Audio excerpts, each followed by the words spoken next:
అందరికీ నమస్కారం. మరో ప్రేమ బంధం చదువుతున్నది దేవి. 12వ ఎపిసోడ్. నిద్ర రావడం లేదా శంకర్? శ్రీకృష్ణ వచ్చి అతని పక్కన కూర్చున్నాడు. శంకర్ మరేం మాట్లాడక తన చేయి తీసి శ్రీకృష్ణ ఒడిలో వేశాడు. ఎంతో ఆరాటం తగ్గి శరీరంలోకి ప్రశాంతత ప్రవేశించినట్టుగా అనిపించింది. కృష్ణ, అతని కంఠం గాద్గదికమైంది. ఉదయం మేల్కొన్న సుశీల పక్కన భర్త లేకపోవడం చూసి ఆశ్చర్యపోయింది. హాల్లో పడుకున్న భర్తను చూసి ముసిముసిగా నవ్వుకొని పెరట్లోకి వెళ్ళింది. ఆమె పనులు చేసుకుంటుండగా తుండు తీసుకొచ్చాడు శ్రీకృష్ణ. ఆమె చేతిలో పని వదిలి బావి దగ్గరకు వచ్చింది. నేను తోడుకుంటానుగా, మీరు తోడుకోలేరని కాదు, మీ పనులు చేస్తూ ఉంటే నాకు తృప్తి అన్నది. చేద అందుకొని, ఇది రోజు జరుగుతున్న తతంగమే. సుసి, పిల్లల్ని తయారు చేయి, మధ్యాహ్నం బస్సుకి వెళ్ళిపోవాలి. రాత్రి చాలా తతంగం జరిగినట్టుందే, జగతిని మరిపింపజేసినట్టున్నారు అన్నది కొంటగా. నీకు బాగా పొగరెక్కింది. దోసెళ్ళలో నీళ్లు పట్టి ఆమె మీద చల్లాడు. చేద అలాగే ఎత్తి నీళ్లు అతని నెత్తిన పోసింది. సుశీల, ఏదో పనిపడి పార్వతమ్మ వచ్చింది. ఏం అత్తయ్యా, ఏం సుతారాలా నీళ్లు తోడుతావే? అవ్వా, ఒళ్ళంతా తడుస్తుందా? పార్వతమ్మ కసిరింది. సుశీల నవ్వుతూ భర్త వంక చూసింది. ఏమీ ఎరగనట్టు శ్రీకృష్ణుడు తుండ అందుకొని తలతోడుచుకున్నాడు. ఆ బట్టలు విప్పయి, జలుబు చేస్తుంది. సోల దొరకలేదే అమ్మాయి, ఎక్కడ పెట్టావో కానీ? ఆమె మాట్లాడుతూనే లోపలికి వెళ్ళింది. విప్పయి బట్టలు. శ్రీకృష్ణ కొంటగా నవ్వాడు. మీకు బొత్తిగా సిగ్గు లేదు అని బకెట్ ఎత్తి తుడుచుకుంటున్న అతని తల మీద పోసి లోపలికి వెళ్ళిపోయింది. లోపలి గదిలో కిటికీలో నించున్న వ్యక్తిని ఇద్దరూ గమనించలేదు. ఏమిటి? నీ పని చెప్తానుండు, శ్రీకృష్ణ అరిచాడు. ఎంత మధురమైన ఘట్టం. ఏనాడైనా కొత్త బట్టలు వేసుకుంటే జగతి నవ్వుతూ ప్రవేశించేది. అబ్బా, ఈ కలర్ మీకు బాగుందండి. బట్టలు కొయ్యకు వేసినా బాగానే ఉంటాయి విసుక్కునేవాడు. అలాగే ప్రత్యేకంగా అలంకరించుకున్నప్పుడు ఎదుట వచ్చి నిలబడేది. ఏమండి, మీకు ఈ చీర నచ్చిందా? కొత్త చీర ఎవరికైనా బాగానే ఉంటుంది అనేవాడు నిరాసక్తిగా. తను పోగొట్టుకున్నది ఏంటో అర్థమవుతోంది. జీవితంలో రసజ్ఞత, సమర్థత ఉండాలి. శంకర్, స్నానం చేసి కాఫీ తీసుకుంటావా? ఇప్పుడేనా? స్నానం చేస్తాను. అతను పెరట్లోకి వచ్చాడు. సుశీల వేడినీళ్లు పెట్టింది. పిల్లలను తీసుకుని అల్లుడు, కొడుకు తయారవుతుంటే ఎంతో సంబరపడింది పార్వతమ్మ. వీరభద్రయ్య వచ్చి ఒక పూట తన ఇంట్లో భోజనం చేయమని బలవంతం చేశాడు. ఈసారి మీ కోడలతో వచ్చి 4 రోజులు ఉంటానులే బాబాయ్ అన్నాడు. సరేలేండి, ఏదో మిమ్మల్ని చూసుకొని బ్రతికేవారం, మీరు సంతోషంగా ఉండండి బాబు అని చెప్పి వెళ్ళిపోయాడు. సాయంత్రం వరకు పిల్లల్ని తీసుకొని హైదరాబాద్ చేరుకున్నారు. జగతి ఆఫీస్ నుంచి బయటకు వచ్చింది. భర్తను చూసి కాస్త తెల్లబోయినట్టు నిలబడిపోయింది. మన ఇంటికి వెళ్దాం రా జగతి. ఆమె ఏదో అనబోయింది. దూరంగా పిల్లలకు ఐస్ క్రీం కొనిపెడుతున్న అన్న కనిపించాడు. ఆమె మౌనంగా అతడిని అనుసరించింది. శ్రీకృష్ణ, పిల్లలు ఒక రిక్షాలో, భార్యాభర్తలు ఇద్దరు ఒక రిక్షాలో శంకర్ ఇల్లు చేరారు. శంకర్ లోపలికి వెళ్ళి పళ్ళు, బిస్కెట్లు తెచ్చిపెట్టాడు. పిల్లలను పిలిచి ఒళ్ళో కూర్చోబెట్టుకున్నాడు. వాళ్ళు భయంగా చూశారు. అతను పిల్లలను ముద్దు పెట్టుకున్నాడు. జగతి కళ్ళు చెమర్చాయి. శ్రీకృష్ణ వార్తాపత్రిక ముఖానికి అడ్డుపెట్టు కూర్చున్నాడు. బాబా, ఇప్పుడు వంటకు ఆలస్యం అవుతుంది, 2 క్యారియర్లు తెప్పిస్తాను. శంకర్ లేవబోయాడు. డబ్బు దండగా. నేను 5 నిమిషాల్లో వంట చేస్తాను. లేచింది జగతి. పిల్లలను వదిలి శంకర్ వెళ్ళాడు. ఆమె ఏడుపు, అతని అనునయింపు వినిపిస్తున్నాయి. మరొక 10 నిమిషాల్లో ఫ్లాస్క్ తీసుకొని బయటకు వెళ్ళిపోయాడు శంకర్. పిలవబోయి ఆగిపోయాడు శ్రీకృష్ణ. అతను కొద్దిసేపు తనకు దూరంగా పోవాలనుకున్నాడో ఏమో. అన్నయ్య, ఈ మార్పు నిజమైందేనా? నేను మాత్రం ఎలా చెప్తాను, చూద్దాం. జగతి, స్త్రీ పురుషుల అవసరం ఒకరికి ఉంటుందమ్మా.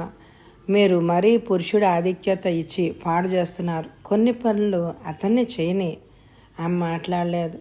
పైట వేలుకి చుట్టుకుంది. అతను చెప్పే విషయాలు శ్రద్ధగా ఉంది. పాలు లేవు బావా. శంకరు ఓగరుస్తూ వచ్చాడు. ఇప్పుడు కాఫీ లేకపోతే ఏమైంది అన్నాడు. ఇద్దరూ కాఫీ తాగారు. మిగిలిన కాఫీ భార్యకిచ్చాడు శంకర్. నాకు నైజీరియా నుండి అపాయింట్మెంట్ ఆర్డర్ వచ్చింది బావా అన్నాడు. అదేంటి శంకర్, శుభవార్త ఇంత ఆలస్యంగా చెప్తారా? లేచి నిటారుగా కూర్చున్నాడు శ్రీకృష్ణ. వెళ్ళాలా వద్దా అని నేను నిర్ణయించుకోలేదు. అవకాశం వచ్చినప్పుడు వదులుకోవడం దేనికి? అవును, పిల్లల చదువులు పాడైపోతాయేమో. మీరు వివరాలు కనుక్కోండి. అవసరం అనుకుంటే పిల్లలు మేము చూసుకుంటాం. అలా వంట అయ్యే వరకు కబుర్లు చెప్పుకున్నారు. రేపు ఒకసారి శివాని చూడాలి అని అనుకున్నాడు భోజనానికి లేస్తూ. భోజనాలు అయి పడుకోబోయే ముందు శ్రీకృష్ణ వర్కింగ్ ఉమెన్స్ హాస్టల్కి ఫోన్ చేశాడు.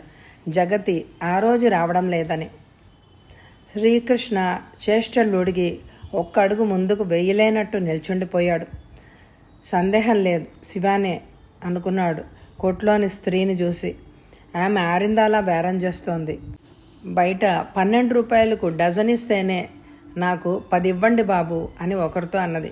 చూడయ్యా, ఇవి నాగ్పూర్ కమలా పళ్ళు. తిని రుచి చూసి డబ్బులివ్వు. 1/2 డజన్ చాలా? ఒక 2 డజన్లు తీసుకో. ఎదురుగా నిల్చున్న అతనికి పళ్ళిచ్చింది. అతను ఇంకా బేరాలేవో అంటున్నాడు. పోవయ్యా, కొనే ముఖం రా. శ్రీకృష్ణకు కళ్ళమ్మట నీళ్లు తిరిగింది. ముతక నేత చీర, అవ్వలు వేసుకునే ముడి రెవిక వేసుకుని అచ్చం పళ్ళెమ్మ మనిషిలాగా ఉంది. మెల్లగా అడుగులేస్తూ ముందుకు నడిచాడు. నీకేం కావాలి? శ్రీకృష్ణ వైపు తిరిగి తెల్లబోయింది. బావా, నువ్వా? భావనని గుర్తున్నందుకు చాలా సంతోషం శివాని. అతని కంఠం బొంగురుగా ఉంది. బావా, మనము 12 తర్వాత మాట్లాడుకోవాలి. అప్పటి వరకు ఇంట్లోకి వెళ్ళి కూర్చున్నా సరే, ఏదైనా పని ఉంటే చూసుకువచ్చినా సరే. మళ్ళీ వస్తాను. శ్రీకృష్ణ కొద్దిగా దూరం వచ్చి కళ్ళు ఒత్తుకున్నాడు. అతను ఆకలి మర్చిపోయి ఆలోచనలో ఆ ఉదయం అంతా గడిపాడు. ఏం ఆశించింది శివాని? అంతగా దిగజారిపోతుందన్న ప్రశ్న అతని ముందు నిలబడింది. సరిగ్గా 12:30కి మళ్ళీ వచ్చాడు. శివాని కొట్టు కట్టేసింది. అక్కడున్న కుర్రాన్ని పిలిచింది. 1/2 కిలో బంగాళదుంపలు పట్రా, ₹1 ఇచ్చింది. రా బావా. ఇద్దరూ లోపలికి వెళ్ళాడు. ఆమె మంచినీళ్ళు ఇచ్చింది. షిఫాన్ చీరను అందంగా అలంకరించుకున్న స్త్రీ వచ్చి తొంగి చూసింది. ఆయన భార్య ఓ చెమట నవ్వు నవ్వింది శివాని. నమస్కరించలేకపోయాడు శ్రీకృష్ణ. ఆమె వెళ్ళిపోతూ తన గది తలుపులకున్న పరదా లాగింది. పిల్లలు బడికెళ్ళారు. ఆయన సైకిల్ మోటార్ కొన్నారు, నేర్చుకోవడానికి వెళ్ళారు. శివానే, చివరకు పళ్ళకొట్లో కూర్చున్నావా? చివరికంటావేం బావా, ఇంకా ముందు జీవితం ఎలా ఉంటుంది? నవ్వింది. ఆ నవ్వు కృత్రిమంగా లేదు. ఎందుకు ఇక్కడ కూర్చున్నావు శివానే? ఊళ్ళో మేడకు వచ్చే అద్దె వాడుకున్న నీ జీవితం వెళ్ళమారిపోతుంది కదా, బాధగా అన్నాడు. నా జీవితం నా ఒక్కదాందే కాదు బావా. ఇక్కడ కూర్చోవడంలో నా స్వార్థం కూడా ఉందిలే. స్వార్థమా? ఆశ్చర్యంగా చూశాడు. అవును బావా, ఇంట్లో ప్రతి నిమిషం ఆయన్ని చూడడం, ఆయన మాటలు వినడం జరగదు. అధికారం చెలాయించాలన్న చట్టసమ్మతమైన భార్య ఉందిగా. ఆమెలోని నిజాయితీకి ముగ్ధుడయ్యాడు. ఈ అవ్వల రవికి ఏంటి? ఈ అవతారం ఏంటి? అధునాతనంగా అలంకరించుకోవడం అనుమానానికి తావిచ్చినట్టు అవుతుంది. అందుకే బావా, అతను నిన్ను అనుమానిస్తున్నాడా? లేచి వచ్చిన దాన్ని నిజాయితీని శంకిస్తారు బావా. నేను అలంకరించుకుంటే ఎవరి కోసమో అనుకుంటారు. అంత అవమానం పొందుతూ అసలు ఇక్కడుండడం దేనికి అన్నాడు శ్రీకృష్ణ. అదే కట్టుకున్న భర్త ఇలా చేస్తే వదిలి వచ్చేయమనేవాడువా బావా? సరే. శ్రీకృష్ణ దృష్టి శివాని నడుం దగ్గర నిలిచిపోయింది. అరికాలంత భాగం నల్లగా కమిలిపోయింది. శివాని, నిజం చెప్పు, అతను నిన్ను కొడుతున్నాడా? అవసరమైతే కొడతాడు. అవసరమా? శ్రీకృష్ణ ఆశ్చర్యంగా చూశాడు. కొట్టడానికి అవసరమా? ఇలాంటి స్త్రీలున్న ఈ దేశంలో మగాడు ఏదో అన్యాయం చేశాడని వాపోయే స్త్రీలను ఏమనాలి? అవును, నిన్న ఏదో విషయంపై ఆవిడ అలిగి అతనికి చిరాకు కలిగించింది. ఆ చిరాకు నిన్ను కొట్టగలిగిన అవసరమా? మరి ఆయన కోపం చల్లారాలి అంటే ఎవరినో ఒకరిని కొట్టాలి కదా. ఎవరినో ఒకరిని కొట్టాలని నిన్ను కొట్టడం దేనికి? ఆయన భార్యనే కొట్టవచ్చు కదా. నీకు తెలియదు బావా, దగ్గర వాళ్ళనే శిక్షిస్తారు. అనురాగం, ఆప్యాయత ఉన్న చోటే అధికారం ఉంటుంది. నీ సూత్రాలు గంగలో కలుపు. చిచి, సిగ్గులేదు. ధనధాన్యాలు లేకపోయినా పరువుగా బ్రతికాం. మామయ్య అదృష్టవంతుడు, అందుకే తొందరగా పోయాడు. చీదరించుకొని లేచాడు. కోపం దేనికి బావా? నాదే కోపమా? నీ నికృష్ట జీవితం చూస్తుంటే నాకు విపరీతమైన కోపం వస్తోంది. బాధ కూడా కలుగుతోంది. బాధ దేనికి బావా? లేచిపోయిన ఆడదానికి ఇంతకంటే మంచి జీవితం ఎలా వస్తుంది? శ్రీకృష్ణ అక్కడ నిలబడలేకపోయాడు. తిరిగి చూడకనే వెళ్ళిపోయాడు. బంగాళదుంప పెరుగు తీసుకొని వచ్చాడు కుర్రాడు. శివాని వాటినో మూల గిరవటేసింది. మోకాల మీద తల అంచుకొని అలాగే కూర్చుంది. ఆబు రావడం, గదిలోకి వెళ్ళడం ఆమె చూడలేదు. అందమైన అతని విగ్రహం కండబట్టి ఆకర్షణీయంగా తయారైంది. పైజామా లాల్చి, చేతికి బంగారు గొలుసు, గడియారం, వేళ్లకు ఉంగరాలు ఉన్నాయి. అతడికి భార్య ఏం చెప్పిందో ఏమో. బయటకు వస్తూనే శివానిని బండ బూతులు తిట్టాడు. ఎవడేవాడు? వచ్చి వేరే కాపురం పెట్టమన్నట్ట? బావ వచ్చాడు. ఎందుకొచ్చాడు? నన్ను చూడాలని. ఎంత ధైర్యమే నీకు? వెళ్ళవే వెళ్ళు అరిచాడు. లేచి అతడికి వడ్డించింది. మంచి ఆకలి మీద ఉన్నారు, వడ్డించాను రండి అన్నది. భోజనం చేసినంతసేపు దుమదుమలాడుతూనే ఉన్నాడు. గదిలోకి వెళ్ళగానే సరస్సు బుడిబుడి రాగాలు తీసింది. ఈ మగవాళ్ళు రావడం, మీరు అరవడం, ఆమె సంజాయిషి ఇవ్వడం దేనికి? వెళ్ళి ఎవరినో ఒకడిని చూసుకోమను. అదో అభిమానం లేని ఆడదే. నేనేం చేయాలి? జాకెట్లు మానేయమన్నాను, కొట్లో కూర్చోమన్నాను, రోషపడడం లేదు అన్నాడు విసుగ్గా. సరస్సుకు బాగా తెలుసు కాలుతున్న ఇనుమును త్వరగా సాగదీయవచ్చని. ఇదిగో ఈరోజు పక్కింటి అవ్వగారు చెప్తే నా కాళ్ళు వణికిపోయాయి. ఆమె మనవడు ఎవరినో తెచ్చుకున్నట్ట. దాని బంధువులు వచ్చి అతడిని పొడి చేసి వెళ్ళారట. దీనికి ఎవరున్నారు? ఆ భావన్ను చూడలేదు? నువ్వు కనిపిస్తే పొడి చేసేవాడే. కంటనీరు పెట్టుకుంది. చాచా ఊరుకో, నన్నెందుకు పొడుస్తాడు? మీ మాట మీదే కానీ నా మాట వినరన్న మాట. నన్ను నా పిల్లలను అన్యాయం చేయకండి. సరస్సు చటుక్కున అతని పాదాలపై వాలిపోయింది. ఏంటే నీ వెర్రి? అతను కదిలిపోయాడు. కరుణార్థ హృదయంతో భార్యను లేపాడు. నిజం బావా, నువ్వు పోయినా ఉన్నా ఆమెకొకటే. మేమేమైపోతాం? సరే ఆలోచించి ఎటైనా వెళ్ళమంటానులే అన్నాడు. సరస్సు అతని సరసన విశ్రాంతిగా నిద్రపోయింది. ఆబో నిద్రపోలేదు. శివానిని వదిలించుకోవాలని ఆమెకు పడగ్గది లేకుండా చేశాడు. బయట ఎక్కడో నేల మీద చాప పరుచుకునైనా ఆమె అన్యదా భావించలేదు. రెండో ప్రయత్నంగా అలంకారాలు మాన్పించి కష్టమైన పనులన్నీ అప్పగించాడు. చిరునవ్వుతో స్వీకరించింది. దెబ్బలు కొట్టి కుట్లో కూర్చోమన్నాడు. ఆనందంగా అంగీకరించింది. అవమానంగా భావించలేదు. ఏం చేయాలి? అతని కళ్ళు మూతలు పడ్డాయి. ఆ రోజు రాత్రి పళ్ళు చాలా మిగిలిపోయాయి. అవి కొట్లో పెట్టి చవక ధరకు అమ్మడం కష్టమైపోయింది. ఏం చేయాలో తోచలేదు.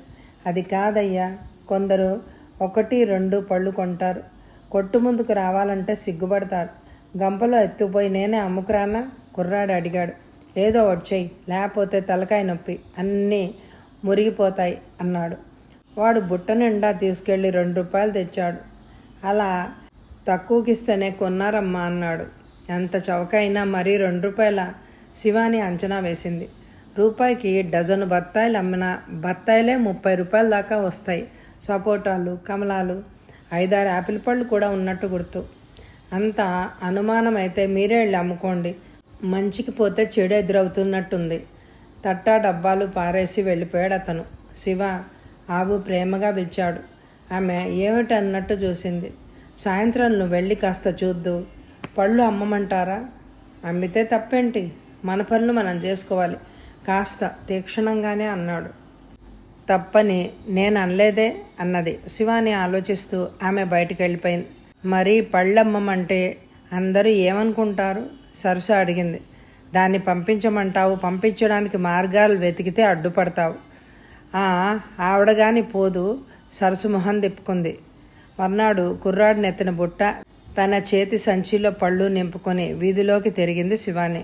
ఇదిగో పళ్ళమ్మి, నీ పేరేంటి? శివాని అన్నది కాస్త సిగ్గుగా. ఇదిగో శివమ్మ, మేము రోజు తీసుకుంటాం పళ్ళు, అరువిస్తావా? డబ్బు నెలకోసారి ఇస్తారా?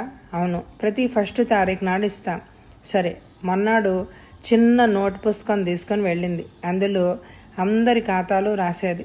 1st నాడు వెళ్ళి వసూలు చేసుకొని వచ్చేది. 2 నెలలు గడిచేసరికి కొట్టు వ్యాపారం కంటే తిరుగుడు వ్యాపారమే ఎక్కువైపోయింది. పండ్ల శివమ్మ, పళ్ళ శివమ్మ అంటూ 2-3 వీధుల వారు పిలిచేవారు. నీకు చదువు వచ్చా శివమ్మ? ఏదో కొద్దిగా నవ్వేది. ఆమె నగలు పెట్టుకోవడం మానేసింది.